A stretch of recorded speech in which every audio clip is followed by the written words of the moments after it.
Good morning, everybody. My name is Brian Hendricks. I'm the quality improvement data and data. What is my what is my title? Data analyst. I almost said data manager. Whew.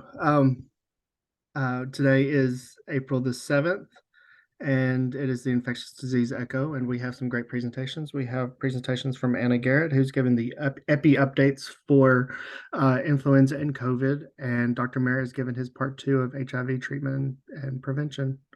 And so we'll go ahead and get started with Anna with her epi updates. All right.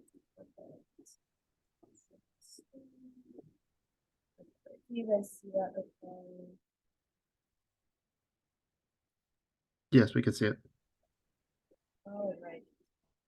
So first, we're going to go ahead and follow our usual format. We're going to go ahead and talk about what's been going on with COVID-19. Here are the data sources that we have been using. Last month, we did get access to HHS Protect, which is that non-publicly available data source. So we do have that data as well for this month, and hopefully for the future, we'll continue to have access to that. So this was last month's COVID-19 header for the report. We see this month, we have substantially decreased these number of COVID positive test results at our reporting IHS facilities. We went from 97 down to 62. We also decreased our 7-day positivity rate from 17% down to 11.1%. In regard to the USET purchase and referred care delivery areas, we went from 143 patients hospitalized with COVID down to about 75 and a half. And then for all of our USET states combined, we went from 659 down to 395. So decreases on all of these metrics here. So that is good news. For our variants, I did just want to get into a little bit more detail than the previous slide. We still are seeing XBB 1.5 as the primary variant, as well as all of the other XBBs kind of leading the way here. And that's what it looks like is going to continue on for the next weeks. Just looking at overall HHS regions, we are seeing this kind of purplish color as XBB 1.5, and that is the primary variant in all of our regions here. For the COVID-19 community levels, this was for the March report, and this is for April. So we're seeing a very high prevalence of these green, which are the low community levels, and just a few sprinklings of the medium and high, but a pretty substantial decrease of these COVID community levels.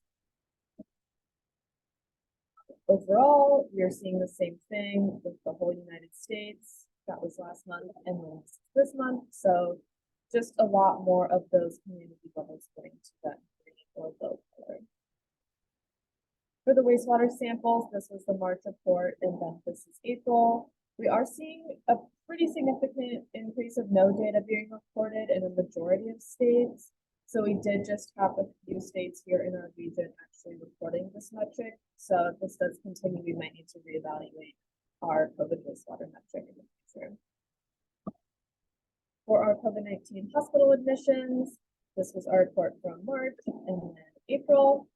Like we kind of already went over, we have a decrease in the USET PERTA and USET states. And then for the whole United States, we did decrease from about 2,200 to around 1,500. So all these hospital admissions are decreasing on all levels here. For our percentage of total inpatient hospital beds, this is at HHS Protect data, which is why we have these missing points from December, January, and February. Next month, we will be reporting March, April, and then May. But we are seeing this decrease in all three of these metrics as well from March to April. For our COVID-19 vaccination data, we have the metrics over here for the total number of doses. We have about 20 to 21% of people partially vaccinated. For our fully vaccinated, those are people with the primary COVID-19 series. That's a little over half of the population. And then those with that bivalent booster dose is a little bit over 21%.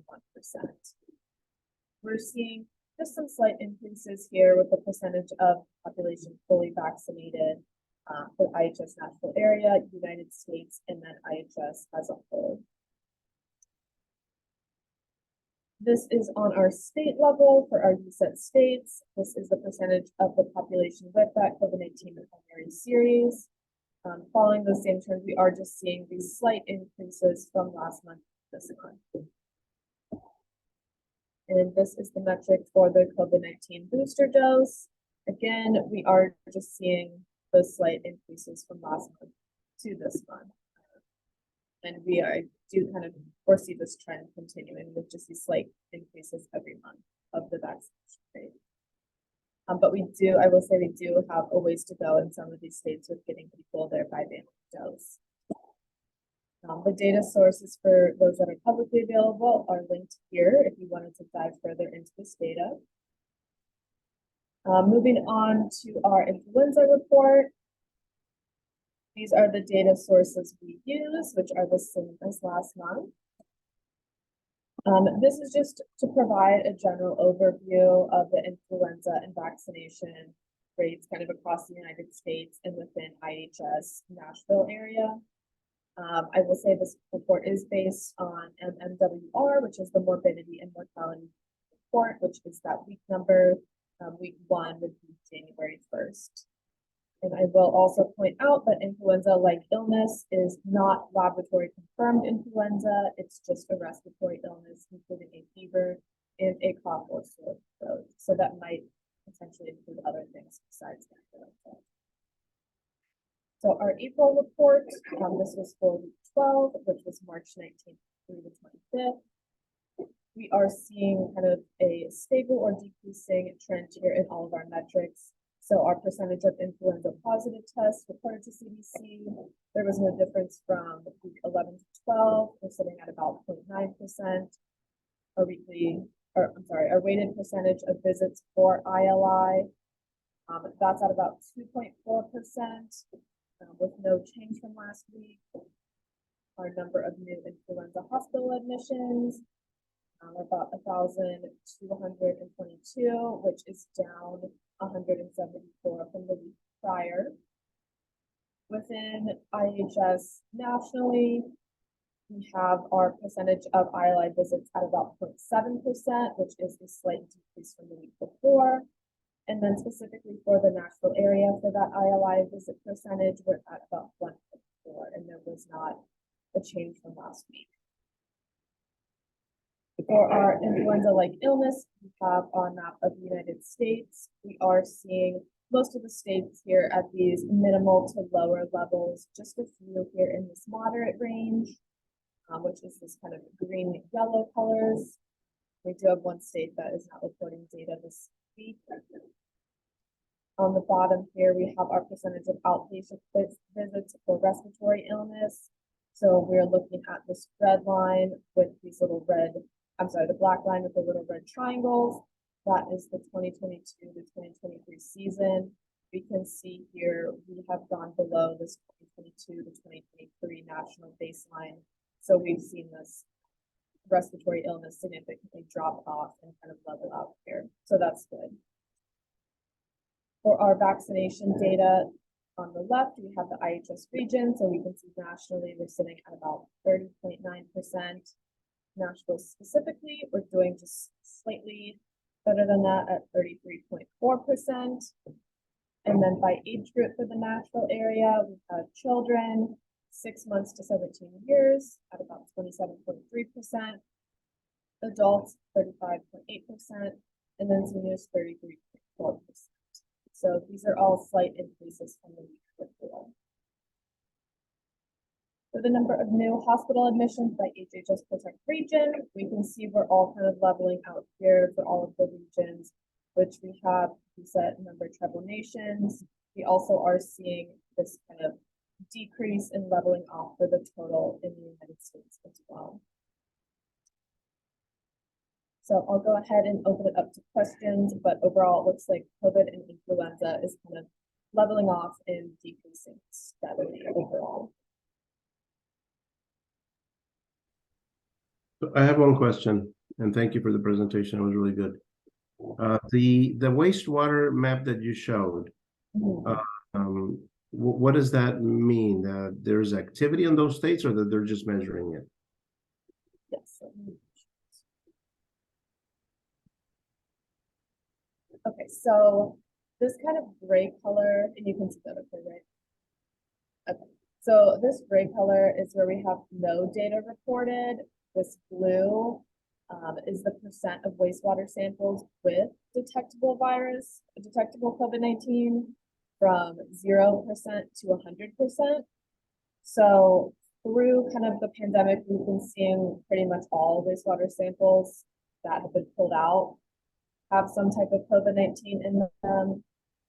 For this week, I'm not exactly sure why this metric wasn't reported. There are 3 metrics total reported by CDC for national wastewater surveillance. We went with this one, the percentage of wastewater samples with COVID-19, just because it was the easiest to aggregate for our tribal nations.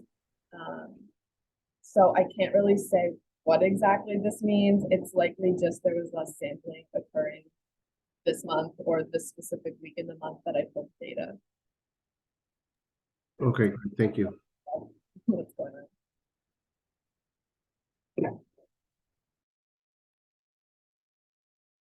And I have some comments and questions. um, Looking at the influenza curve, I sort of feel like maybe we've dodged a bullet. It looked like, we had so many cases early on, much earlier than usual.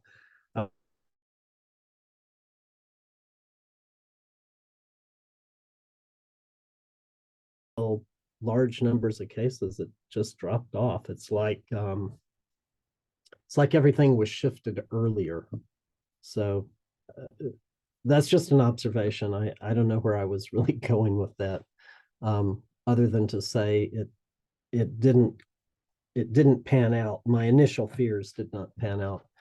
The other thing that I find interesting is it looks like while we've had a lower than average uptake of COVID vaccination, we've had a higher than average uptake of the booster.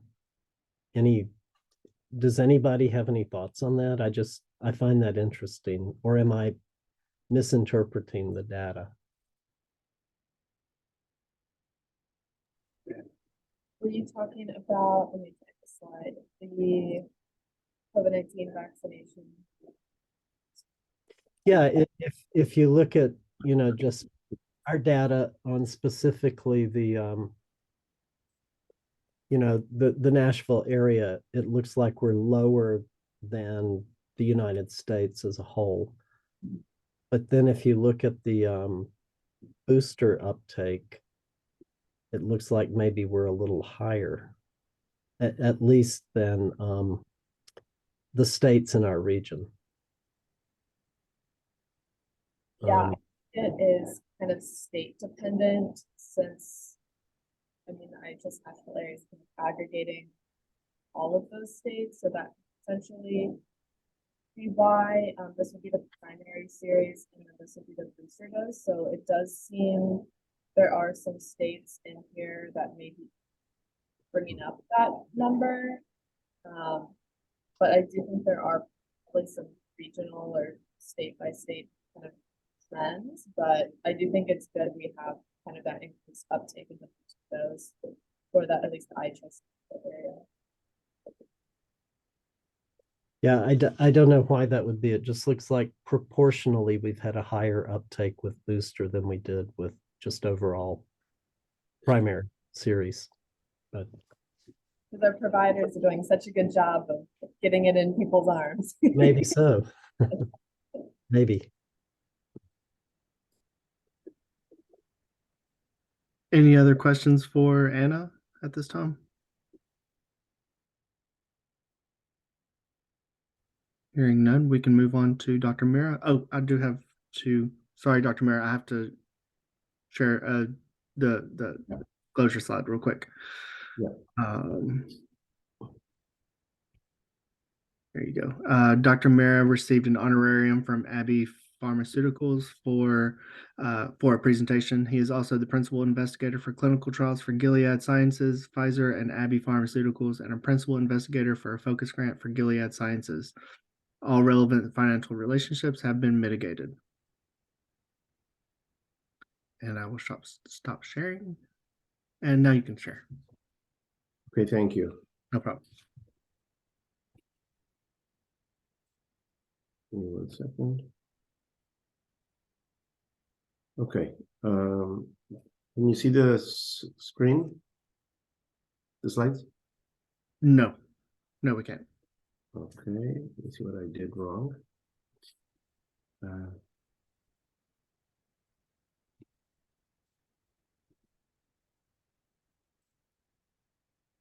And now? Yes, it's pulling up. Yes, we can see the slide deck. Yeah. Okay. Okay. Okay. There. Yes. Okay, thank you all. And at first I will apologize that I have a respiratory viral infection. I'm not sure what it is. It's not COVID because I did test for that. And I'll be coughing my way through this presentation. So bear with me. So this is our second part of our HIV talk. And the last part we covered most of these bullets. And today I'm just going to focus on diagnosis and management and focus on what the primary care provider should know and try to address. So here are the learning objectives. 1 second. And it's to differentiate the different types of HIV tests, including the antigen antibody immunoassays, the antibody test, the point of care, and the rapid tests. Review the algorithm for HIV diagnosis, identify causes of false positives and false negative tests. Also identify who should be started on HIV treatment once their test is confirmed. And we'll talk a little bit about antiretroviral therapy and what workup the patients need before you start them on antiretroviral therapy. So this is on the right-hand side, you see a cartoon of the HIV virus, and with the surface proteins and the outer membrane and the RNA inside the virus.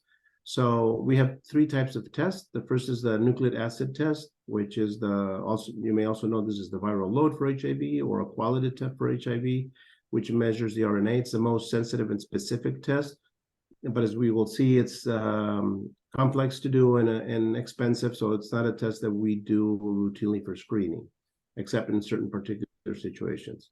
Then we have antigen and antibody test combinations, which it detects the P24 antigen on the surface of the virus, and also antibodies against the virus, and this could be IgM or IgG antibodies. Then we have antibody tests only, without the HIV P24 antigen detection, and we'll go briefly over them also. So the first one that I mentioned is the HIV-1 RNA nucleic acid test. It's the first test that will be positive when someone gets and acquires an HIV infection. Now, as I mentioned, it's not routinely used for screening due to cost and technical complexity, except in one situation, which I will not cover today, which is HIV PrEP. But for HIV patients who are taking HIV PrEP, oral or cabotegravir IM, they should be screened with HIV RNA per the new guideline recommendations. And then we have qualitative and quantitative assays. And usually we're used to using the quantitative, meaning the viral load. But when you're using it for diagnosis, you should use the qualitative test and not the quantitative test. Excuse me. So this is the way the different tests are differentiated. So the first generation tests, which were the first tests that were available, they used crude viral lysates and it detected only IgG antibodies. And then we had the second generation test. The only difference is instead of using a crude viral lysate, it used recombinant HIV antigens here in the well of the testing platform, but it also detected IgG antibodies. And then we had the third generation test, which the difference is that it detected IgM and IgG antibodies. And finally, the best test that we have is the fourth generation, which not only detects IgM and IgG antibodies, but it also detects the P24 antigen. And the advantage of each generation is that you can detect HIV earlier. And there's a graph I'll show you with the timeline. So the fourth generation test will be the first one that will be positive compared to a third, a second, and a first generation. And by the way, we don't use first and second generation test anymore. So basically, we're using fourth generation and in some cases, third generation. So there are 3 FDA-approved IgM and IgG antibody assays. One of them is only an IgG-sensitive assay, and they usually detect the infection 23 or 25 days after someone acquired HIV. So if you're using an RNA, for example, it'll detect it around 10 days after you get infected, which is the earliest you can do. All these tests that I'm going to mention now, except for the RNA, that I mentioned already, require confirmation with another HIV assay to confirm that this is a true positive test. And the fourth generation assays, as you can see on the well here, the well has antigens for HIV-1 and HIV-2. These are recombinant proteins. It's not the viral lyset. And then it also has an antibody that will capture P24 antigen. And there are 6 FDA-approved laboratory-based immunoassays, but all of these will require confirmatory testing. And just once again, the advantage of this assay is that by detecting the P24 antigen of the virus, it can give you an earlier detection of the infection. So none of this matters for chronic infections because all these tests, the antibody, even the IgG assay, all of them have good sensitivity and specificity for chronic infections. But when you're looking for acute infections, this is where the difference occurs by using a fourth generation test. There are also single use, so the test can be divided in those that need to be run on a lab, and then the ones that you can do as point of care tests. There's 7 FDA approved tests as point of care tests, and they can use either blood from a venipuncture, finger stick, or oral fluid. You have a pretty quick result within 40 minutes, some a little bit shorter, but there is quite a bit of false negatives, especially when you're dealing with early HIV or acute infections. And again, they all require confirmatory testing. The one with the least sensitivity is the oral test for acute infections. It's about, you'll miss about 12% of the acute infections will be missed by using the oral test. But you will not miss chronic infections. So it does have a utility, especially since patients can do this at home, and there's only one FDA-approved home test. There's also a single point of care fourth generation test in which you can look at the strip and see if what's positive, it's the antigen or the antibody. So if it's a very acute infection, you'll see an antigen positive and maybe not the antibody, and they'll give you an idea that the infection is very recent. If you find both positives, it doesn't really tell you any timing because the antigen will always be present if you have viremia. And like I said, all the IgM, IgG combined tests and the antigen test, like the fourth generation test, they all need to be confirmed. So if you have any of the previous one positive, you cannot say the patient has HIV for sure because it could be a false positive. And you can do this with an HIV-1 and HIV-1/2 differentiation assay, which will have specific antibodies for the HIV-1 virus and the HIV-2. Just as a reminder, 95% of the HIV in the United States is HIV-1. 5% are HIV-2, and they usually come from patients who have been in certain countries of Africa, like Cameroon, for example. There are 2 FDA-approved assays, differentiation assays, and this is just called the Genius HIV-1/2, which is one of them that's shown in the figure here. And the test is either negative or positive for HIV-1 or positive for HIV-2. And very rarely it can be positive for both bands, either because the patient's co-infected or because it's a false positive on one of the 2 bands. So here it's a graph showing the timing of when these tests become positive. So here where we have the right after the X is when the patient gets infected, and until day 8, 9, or 10, all the tests will be negative, even the RNA test. So starting on day 7 or 8, you will have the RNA popping up. And then around on day 15, you will have the P24 antigen popping up.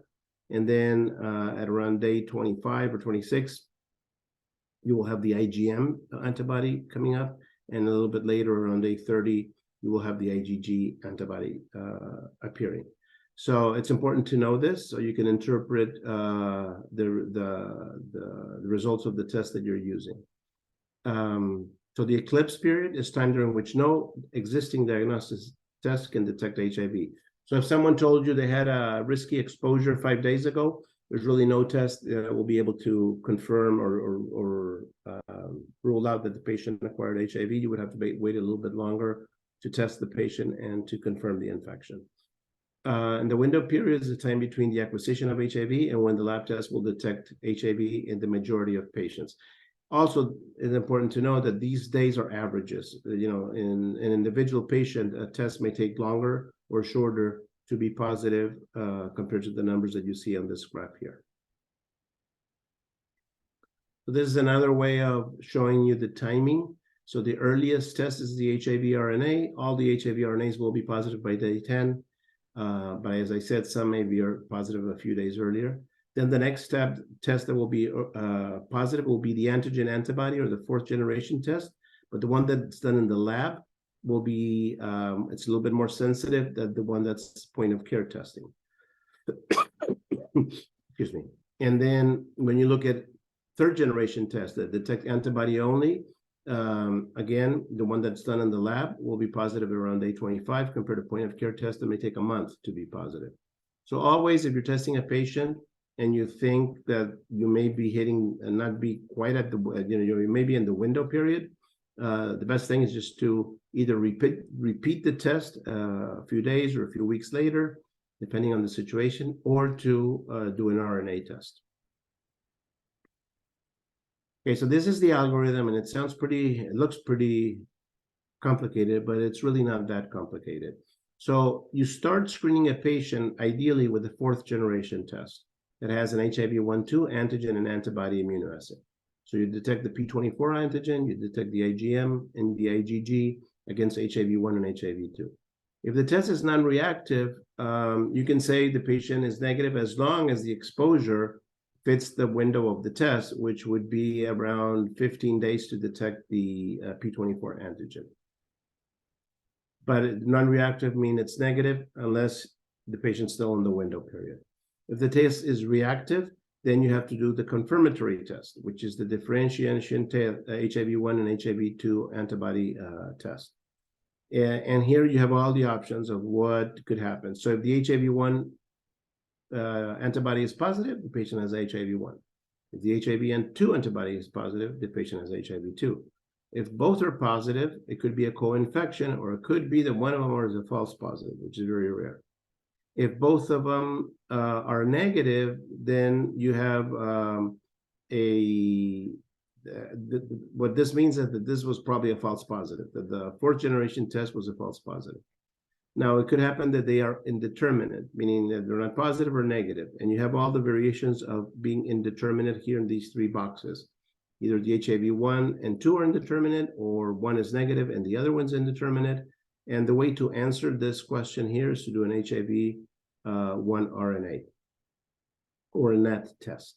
If the NAT test is detected, it's positive and the patient has an acute infection because of the fact that the antibodies for HIV-1 or 2 were negative or indeterminate. And if the HIV-1 RNA is undetected, then the patient doesn't have HIV, and this was probably a false positive. Normally, when you send a test for the lab to do a 4th generation lab test, they will do all these reflex testing for you, and you'll get the final report. And once the HIV-1 and 2 are positive, they will do if the 4th generation is positive, it will be reflexed to an HIV-1 and 2, and they also will do an RNA. So you will have all the packet information there to decide what the patient has. So the limitation of the diagnostics test is that all of them have to be confirmed with the differentiation assay. And no single test is capable of detecting HIV immediately following infection, especially if the exposure was, within a week or 10 days ago. Some patients with early HIV infection will escape detection with the test algorithm I just showed you.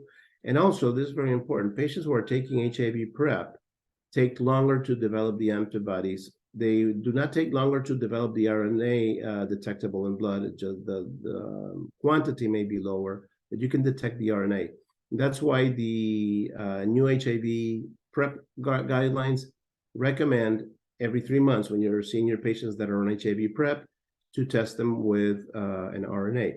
Now, if you cannot test them with an RNA, does not mean you can't give them PrEP. You can still do the 4th generation assay, but it is recommended for sensitivity purposes to do the RNA in this particular group of patients.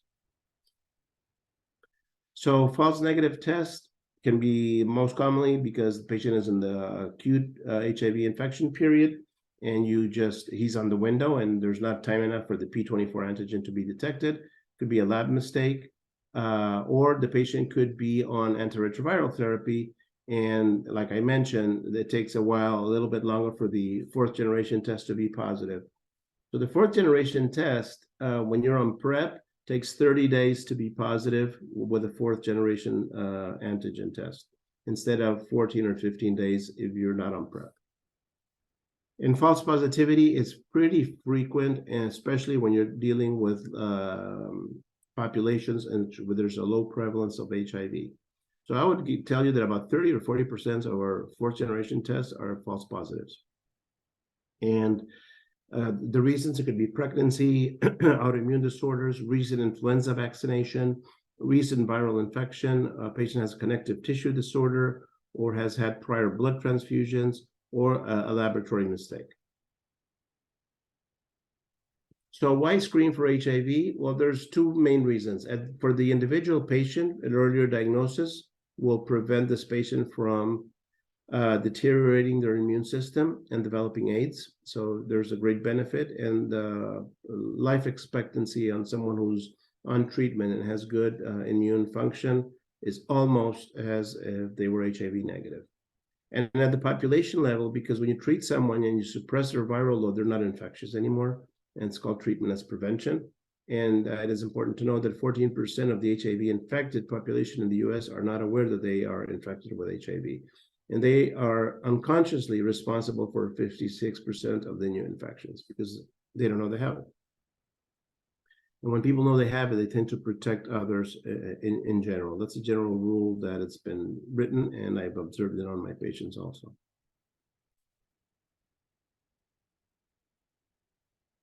So the recommendations for screening, so there's an age targeted screening, which anybody 13 to 64 years old should get an HIV test at least once in a lifetime. But once in a lifetime doesn't really work because people maybe have several exposures in a lifetime. So if, let's say I test a 13-year-old and most likely they've never had sex before. That doesn't mean that I shouldn't test them when they're 18 or when they're 17 or at any other point in their life. But at least once in a lifetime, they should be tested. Anybody who's seeking treatment for an STI should be tested at that moment, regardless of if they've been tested before. Anybody who's pregnant should be tested. Anybody showing signs or symptoms of HIV disease, and I'll show you some later, should be tested. And anybody who got exposed, and exposed means you ask your patient, since your last HIV test, have you had a sexual encounter not using condoms with anyone except your stable partner who you know is HIV negative? If the answer is yes, then you need to test them again. Now, that question doesn't get asked very often, and that's a problem. So what we've done in Cherokee Nation, the reminder for testing, it's not once in a lifetime, it's every 3 years, because providers are very busy, dealing with the patient's medical problems, and they will not, in general, they will not go into a sexual history. So to avoid that problem, we just repeat testing every 3 years systematically. Repeat screening is recommended annually for people who are at high risk, like people who are injecting drugs or MSM. Before beginning a new sexual relationship, that would be the ideal situation, and both partners should be tested. When clinically indicated, and after an occupational or exposure or a non-occupational exposure. So testing for HIV is an opt-out screening, meaning that you just notify the patient that they were due for their testing and test them. If they don't say anything, you just go ahead and test them. If they complain or have a problem, then you sit down and explain why you need to test them. If they deny it, then you don't test them. But usually what really happens is the majority of patients will not deny it. And if you may have questions, and usually if you are good at talking with patients, they will accept to be tested after you explain why you're testing them. And my explanation is usually it's because it's a recommendation based on your age, and that's it. And unless they tell you they're a Tibetan monk and never had sex in their lives or injected drugs, then I would still offer testing. So assent is inferred unless the patient declines testing. You don't have to counsel them before testing, and they do not need a written informed consent. It's just verbal. Now, there might be some states that may require a written informed consent. So you have to look in the state that you live in, what the rules are. But the true opt-out testing should not require written informed consent. But you have to document in the chart that you ask the patient.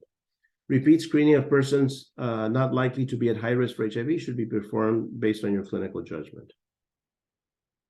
Meaning the patient's not disclosing any risk factors, but for whatever reason you think they may have risk factors, you just give them an opt-out test. And when to repeat screening? Well, high-risk groups, like I mentioned, people who inject drugs, people who exchange sex for money, sex partners of HIV-infected people, heterosexual persons who themselves or sex partners had more than one sex partner since their most recent HIV test, and that should be a condomless sexual interaction. And like I mentioned, anybody who's going to start a new relationship should get HIV tested before they start. So a few considerations on the screening process. Primary care providers are usually good at screening, but that's not enough because not everybody goes to a PCP. So it is important to screen outside of the box, not only in the primary care provider's office, but ideally in the emergency room, in the specialist office when patients are getting surgery, etc. Anytime you can catch a patient to do a test, it'd be great. So incorporating all sites of patient access is essential. Now, screening needs to be part of the workflow. If you try to impose a complicated workflow, like say on the orthopedic clinic, you're not going to be successful. So you have to find your way around. Excuse me. You have to find your way around that. It doesn't interfere with the clinic's workflow, at least not a lot. Electronic health reminders are critical, but only if you look at them. And screening patients who come to the care is half the job. You have to try to reach out to those patients who do not get care. And just remember that Native Americans have partners that are not Native Americans, and we are usually only screening the people who come to our clinic. Okay, so I just wanted to mention real quick, we've been using in the Cherokee Nation something called reflex lab trigger screening for HCV and HIV. And basically any patient who shows up in the emergency room or the hospital, if blood is drawn and they have a signed informed consent for general care for that year, we will drop an HIV and HCV test. And this has been extremely valuable in us being able to detect a lot of patients that otherwise would not have been detected.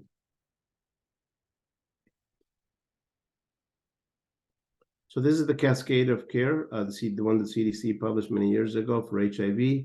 And the important thing I just want to emphasize is that here you have the different columns, people who you think are HIV infected, people who you actually have diagnosed HIV, people who have HIV and have been linked to care, people who have been retained in care, people who are on ART, and people who are virally suppressed. And only the virally suppressed is when transmission doesn't occur.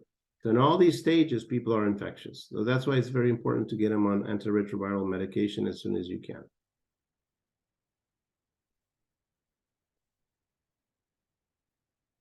So screening is a critical step, but you have to move past screening and treat patients. So real briefly, primary HIV infection is symptomatic from 40 to 90% of the time. Illness is not specific at all. It looks like a mononucleosis infection. infectious mononucleosis. It usually occurs 2 to 4 weeks after exposure. Clinical illness usually lasts for 1 to 4 weeks, and then it goes away. In many aspects, it's very similar to syphilis. It gives you symptoms, but you don't need to treat them, and they go away, and that's a problem because then the patients don't think they got better or whatever they had, and if you haven't screened them, you're going to miss them. The rash is pretty common, but it's not typical. I mean, this could be a rash due to a drug reaction. It could be a rash due to syphilis. But anybody with a rash that you don't know what the cause is should be screened for syphilis and for HIV. Excuse me. The main symptoms are listed here in this in the chart. Fever happens pretty commonly, but then, as you can see, all the other signs: lymphadenopathy, pharyngitis, rash, myalgias, GI complaints, encephalopathy. I mean, these are not specific for the acute HIV infection, but anybody with any acute inflammation of anything that you do not have a diagnosis for, please screen them for HIV and syphilis, because you will be surprised at what you find. The differential diagnosis is broad, but as you can see here, you have to differentiate it from Epstein-Barr mononucleosis, from CMV, from secondary syphilis, from disseminated GC, viral hepatitis, and even tick-borne illnesses. I mean, they can present just like a tick-borne illness, and when you have to think about this. These are the labs. They could be normal, but they could have thrombocytopenia or leukopenia, elevated liver enzymes. So as you can see, it's not a specific syndrome, but is a syndrome that should trigger you to screen a patient. So anybody with an acute pharyngitis that it's not in the season of any viral infection, and it's not streptococcal, on a sexually active individual, you should screen them for HIV if they haven't been screened yet. So you have a diagnosis. The patient has HIV, and it's important to talk to the patient. My main message is to tell them this is not a death sentence, because that's what half the patients think. It was a death sentence 30 years ago, in which a patient, when diagnosed with AIDS, and that's when you would diagnose HIV, would have a lifespan of about 6 months. But today, as I mentioned, patients can live a normal, healthy life as long as they get engaged in care and treated. And patients, you'll find all the reactions. People who are very negative and think they're going to die immediately. People who don't really think it's a big deal and don't even want to take the medications.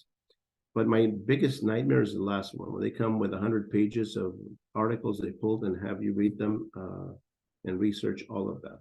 And I usually tell them, okay, leave me all this paperwork. I'll take it home and read it. But right now, this is what we're going to do. So just refreshing this slide from our previous talk, acute infection, like I mentioned, is about 4 weeks, but it can last a little bit longer. Then the patient goes into an asymptomatic phase that could last many years. Average, I would say, is about 7 years, but it could be as long as 10 or 15 years. And a very few percentage of patients are called, or what it's called, elite controllers, meaning their immune system is able to control the viral infection. And they may be asymptomatic and healthy for 20 or plus years. But the majority fall under this graph. And then when you hit the stage 3, when your CD4 count is less than 200, that's when you start having problems and AIDS-related infections or tumors. And if you start treatment early, you'll never get to this final stage. So you're a primary care provider and you see a patient who has an HIV positive 4th generation test, which has been confirmed by the differentiation HIV1, HIV2 immunoassay. So you know they have HIV. You explain the situation. You have 3 options. You either link them immediately to a specialist who can start treatment if you don't feel comfortable starting yourself, which I do not recommend this one as your best option, but it is an option. But do a warm handoff. Do not put a referral in the system that will get lost in space and the patient will be nowhere 3 months from now. You have to talk to the specialist, get them an appointment, and get them in quickly. The other option, which is better, is to order the baseline workup, and I'll tell you which one it is. Start medications for HIV, and do a warm handoff to the specialty care. And the other option, which I do encourage if you have enough patients, is to treat them yourself and follow them yourself. Now, to do this, to be able to maintain with the literature and do a good job, you need to have more or less 20 or 25 patients with HIV that you manage regularly. If you're only going to manage 1 or 2 patients, it becomes a little bit daunting to keep up with the literature on HIV and do a good job on your patients. It's like if you only had 1 diabetic patient, you probably would refer them to the endocrinologist. But if you have 20 or 30 diabetic patients, you learn how to manage them yourself. So the questions of who should be treated? Everyone. Everyone should get treatment, and when? As soon as possible. So ideally, once we have the confirmation of the HIV test, we do the basic workup. Well, in our case, we do the full workup, and we start on that same day on treatment. We have always a bottle of an IRT in our pharmacy, so that patient can go away with treatment. Because as sooner as they are negative, the better is their outcome, and the less chances they will transmit the infection to anybody. Antiretroviral therapy is safe, well tolerated, and you just need to make sure that they don't have any drug-drug interactions with whatever other medication the patient's taking. And the only stop sign to not treat a patient immediately is if they have an opportunistic infection that may require for you to not start ART treatment. For example, if they have tuberculosis or they have PJP, and especially if they have cryptococcal meningitis or cryptococcal infection, you may want to wait from 2 weeks to 10 weeks, depending on the case, before you start ART. But if the patients look healthy and they were just diagnosed with HIV because they were screened and their physical exam is normal and there's nothing, then you should start those patients immediately on ART. So the goal of treatment is to suppress viral replication and restore the patient's immune function or preserve it if it's a very acute infection, and prevent transmission, because undetectable equals untransmittable. So there are really no cases of people who are undetectable that have transmitted HIV to anyone. Here's a cartoon of how the virus enters the lymphocytes, and we went over this in my last lecture. Just to remind you that the antiretrovirals, the ones that we're going to commonly use, usually interfere with steps 4, 5, and 6, meaning it interferes with reverse transcriptase, which is the enzyme that converts RNA into DNA, or the integrase strand inhibitors, which is the enzyme that integrates that viral HIV DNA into the human DNA, or the protease inhibitors, which is the enzyme that slices the polypeptide that is synthesized in the cell and is going to be make all the viral proteins for that virus. So if you look at the chart on the right, you may say, oh, no way, I'm referring this patient right away. I'm not going to memorize all this chart. But the reality is, again, these are all the treatments that we have available. But the guidelines recommend basically very few treatments to initiate therapy. So it's either 2 NRTIs, which are nucleus reverse transcriptase inhibitors. And just to give you an idea, tenofovir and emtricitabine are the 2 that are mostly used, plus one integrase strand inhibitor. Or in some cases, you can start with 2 drugs instead of 3, in very selected cases. So it boils down that and I'll show you the drugs in the next slide, that's basically knowing 2 regimens, you can start treatment. Always, you need at least 2 drugs, and usually it's 3, but at least 2.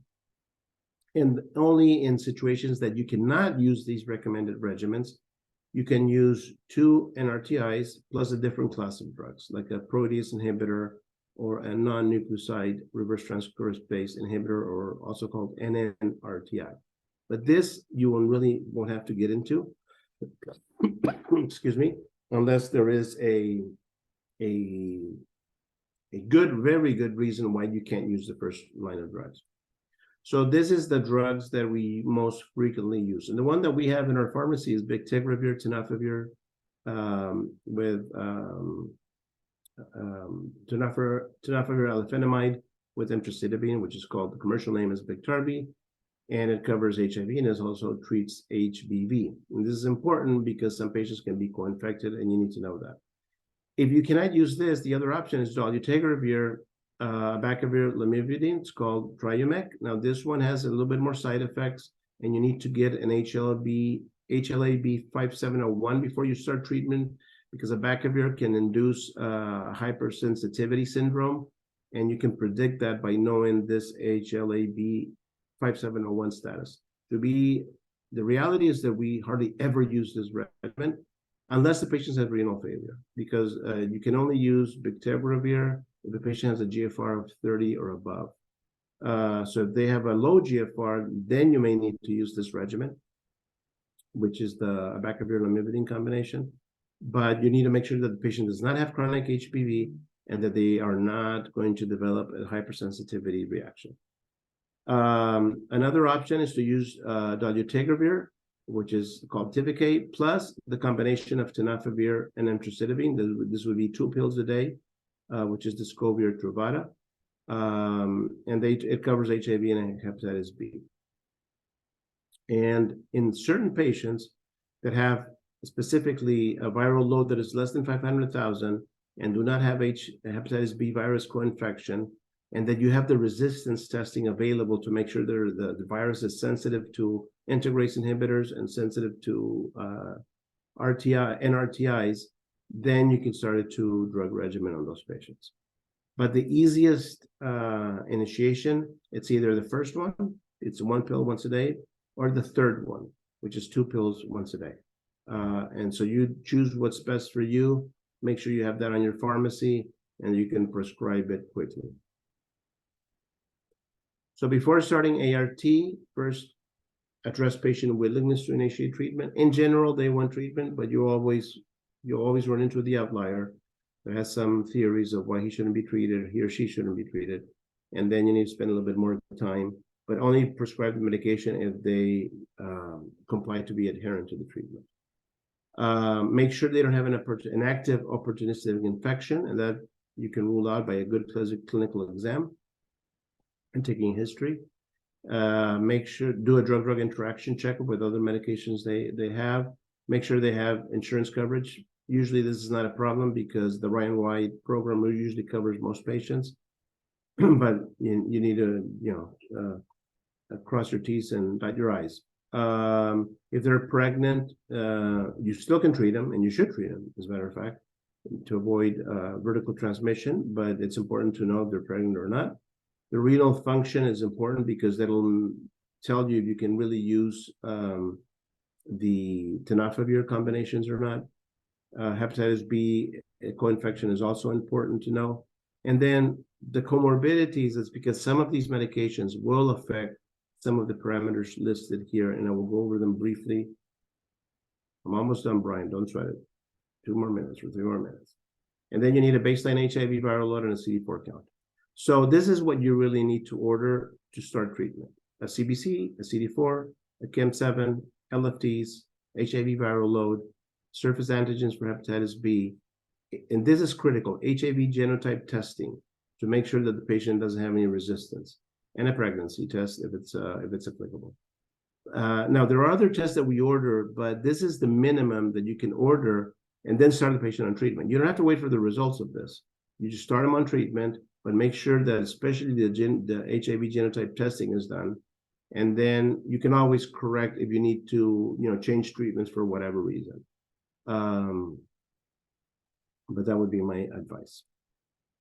This is a table that I've just highlighted in bold the drugs that you will be using, because there are other drugs that you'll never be using, and that I didn't highlight them. So tenofovir disoproxil is famous for causing bone demineralization, and this is less frequent when you're using the TAF, which is the one that we usually use. Cardiovascular diseases, abacavir may have a higher risk of MI, and that's something to consider not using in patients who have heart problems. Many of these drugs cause dyslipidemia, but TAF more than TDF, interestingly. GI intolerance, basically with protease inhibitors. And I mean, I won't go into detail, but here's a list of the common things that can happen with the different types of antiretrovirals. But you just have to monitor this by asking patients questions and by doing the lab workup that I mentioned and the follow-up labs. Always do a drug-drug interaction before you start your medications, because you may find surprises. And be careful with over-the-counter medications. Some of the like antacids over-the-counter may have interactions with some of the absorption of some of these drugs. So make sure that you check that very carefully. And these are definitions for virologic responses. Virological failure is the inability to achieve or maintain a viral load of less than 200 copies per ml. Now, usually patients will be negative 1 or 2 months after you start treatment or undetectable, but some may take a little bit longer.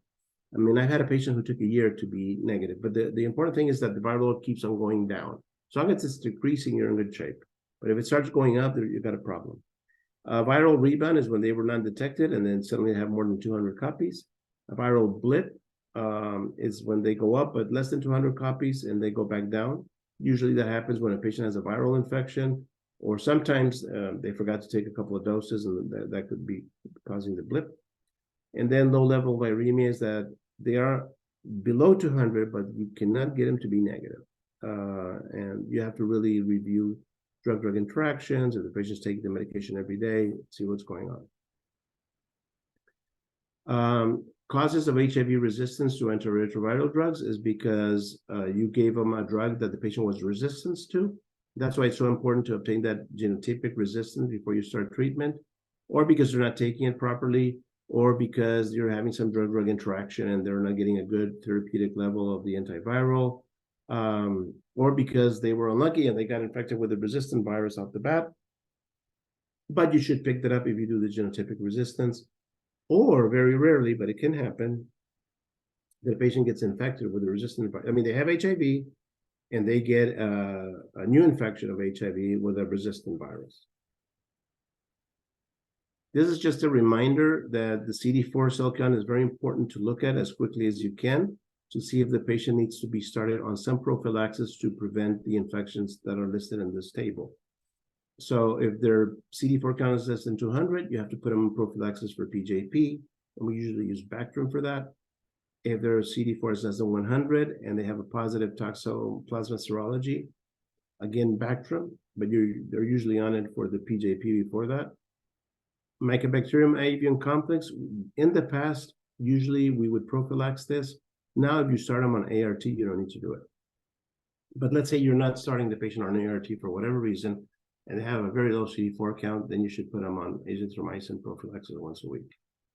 And if their CD4 is less than 100 and their Cryptococcus antigen is positive, some people recommend using fluconazole as prophylaxis. But this is getting down into the weeds. It's important to know this, but especially the Bactrim. The simple thing is, if they have less than 200 CD4, put them on Bactrim for prophylaxis of PJP and toxo. So, excuse me. My final points are that primary care providers play a major role in diagnosing HIV and engaging patients in its care. The cascade of care is useful to see, where your patients are in your system and what you need to do to get them all spirally suppressed. There's new diagnostic algorithms on which I went through. ART should be started as soon as possible. Most patients will use a 3-drug regimen. And as I mentioned, most patients will be on that bictegravir combination because it's 1 pill a day, but there are other options I gave you. And these regimens usually have low toxicity and minimal pill burden. And remember that U equals U, treatment is prevention. It's key to tackling the HIV epidemic. There you have some references, and I'm open to any questions if there are any.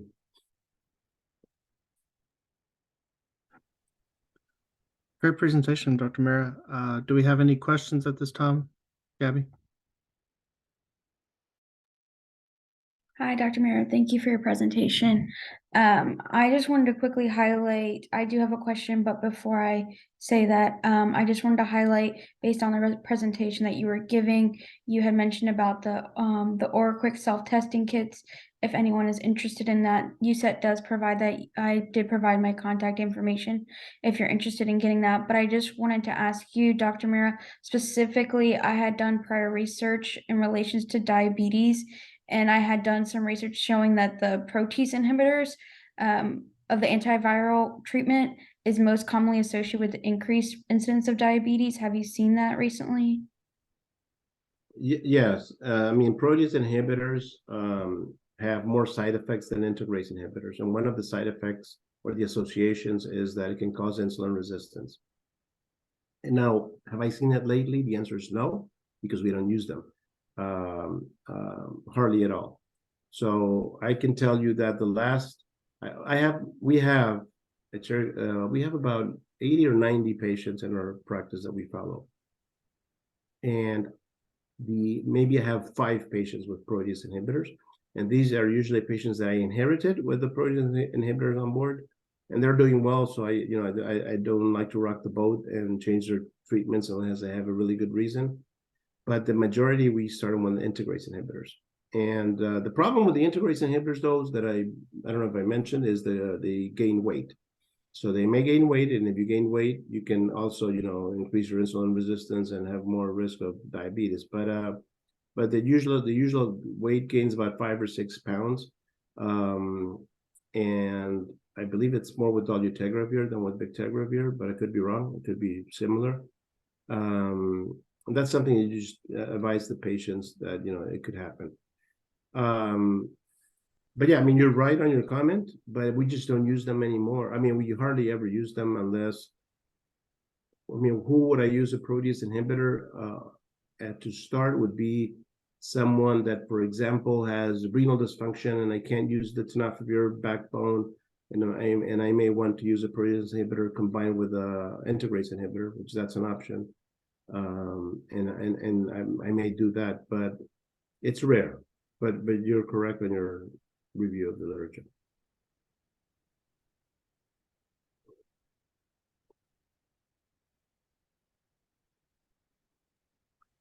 Any other questions for Dr. Mara or Anna at this time?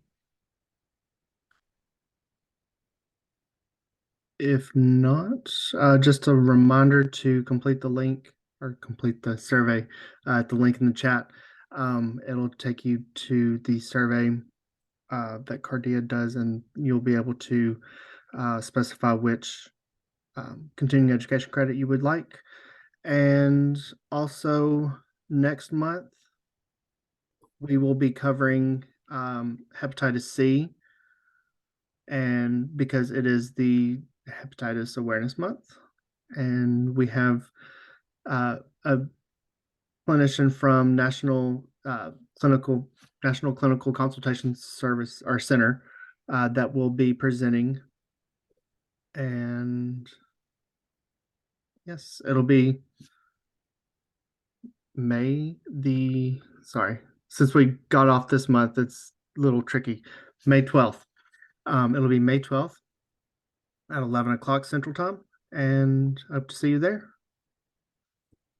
Thank you all. Thank you. Bye-bye, thanks.